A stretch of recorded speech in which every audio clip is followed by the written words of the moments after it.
大家好，我是爱说真话的 Tiger。iPhone 有那么一个系列，虽然看起来一点都不稀奇，但每年大家都乐此不疲在讨论。没错 ，Tiger 说的正是 iPhone SE。不知道从什么时候开始 ，SE 系列就跟小屏旗舰4个字挂钩。用着老掉牙的外观，配上跟旗舰新机一样的处理器，再加上完整的 iOS 系统体验，让 iPhone SE 成为了很古怪却声量很大的一个系列。但是 Tiger 要说但是了，传闻中的全面屏 iPhone SE 4很可能要没了。前些天，苹果分析师郭明基更新了他的预测，其中提到苹果接下来的生产计划，苹果可能将取消或延后，预计在2024年量产 iPhone SE 4的计划。至于原因嘛，也不难猜，因为这2年苹果的非旗舰机都卖得不好，像 iPhone SE 3、13 mini， 还有刚发布不久的14 Plus， 出货量都显著低于苹果的预期。有意思的是，他们3个分别代表着苹果想试探中低端手机的市场，想试探小屏手机的市场，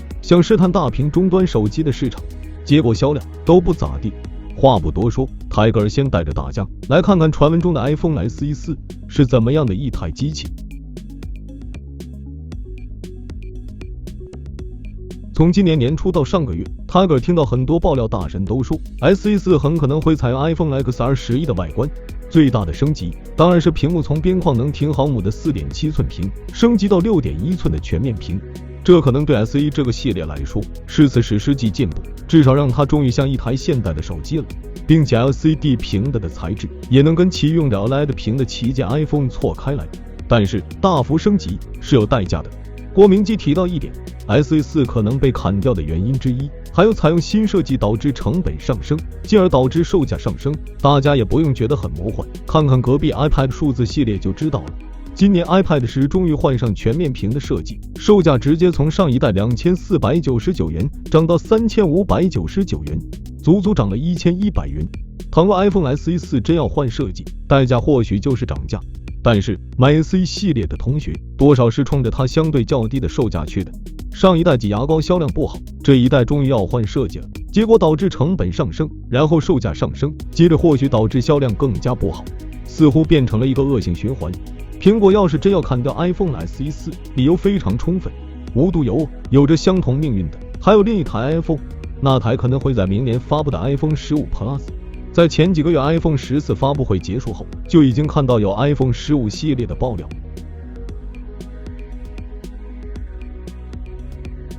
对于小杯15和中杯15 Plus 最大的提升，或许就是灵动岛下放了，但屏幕刷新率还是保持60赫兹，并且也没有息屏显示。至于处理器，应该还是会跟旗舰拉开差距，用着上一代的 A16。乍一听起来，觉得他们总比今年 iPhone 14、14 Plus几乎没什么升级的升级强，但前2天分析师是这么说的，由于今年14 Plus 的销量不佳，苹果将会对 iPhone 15系列的几款机型进行重新组合，重新分配标准机型和 Pro 机型之间的性能差异，重新划分它们之间的价格，不排除对 iPhone 15 Plus 进行重大调整的可能。这段话的言下之意是，明年15 Plus 要不就直接没了，要不就调整定位，并非今年14 Plus 的续作。如果 iPhone 14 Plus 仅仅出一代就被砍掉，那确实会成为苹果最短命的 iPhone 之一。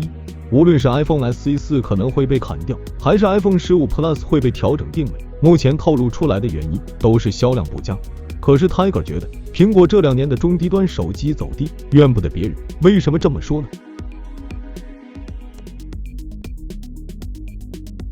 先拿今年上半年发布的 iPhone SE 3来说，都2022年了，居然还在用2017年 iPhone 8非全面屏的模具，并且被拆解机构爆出 iPhone 8、SE 2、SE 3的相机模组是同一款。我们看到相机上的提升全靠芯片的升级，这都不算什么，关键是苹果给软件来阉割。明明跟 iPhone 13用的同一块 A15 处理器，理论上 NPU、ISP 都是一样的， iPhone SE 3的相机却不给夜景模式。但相比之下，几年前的 iPhone 11都有夜景模式，苹果这种刀法就仿佛在赶客。我们再来看看其售价，今年 iPhone SE 3的价格是3499元起，但是跟旗舰 iPhone 不一样的是，它是 64GB 起步。2022年在3000元档买一台 64GB 起步的非全面屏手机，除了它就真找不到另一台了。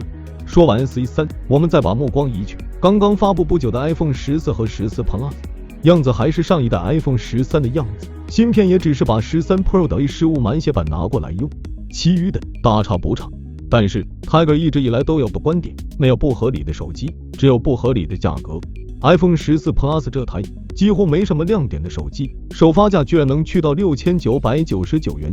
或许苹果本以为 A15 满血版处理器应该还能应付一会儿安卓的对手，结果今年下半年半路杀出一个叫做骁龙8 Gen2 的程咬金，所以 Tiger 才会觉得这销量不降，怨不得别人。相比起苹果每年推出的旗舰 iPhone 还算有不少亮点，销量水涨船高。这2年苹果推出的中低端 iPhone 就仿佛在摆烂，而在最近一份份销量数据面前，苹果总算要认清现实了。或许调整定位后的 iPhone 15 Plus， 推迟发布的 SE4 就是苹果反思后的结果吧。Tiger 只希望这一次不要再让大家失望了。那么问题来了，你对 iPhone SE4 还抱有期待吗？对于苹果接下来的策略，你怎么看？欢迎评论区告诉我你的答案。想了解更多数码资讯，记得关注我们的频道。我们下期再见。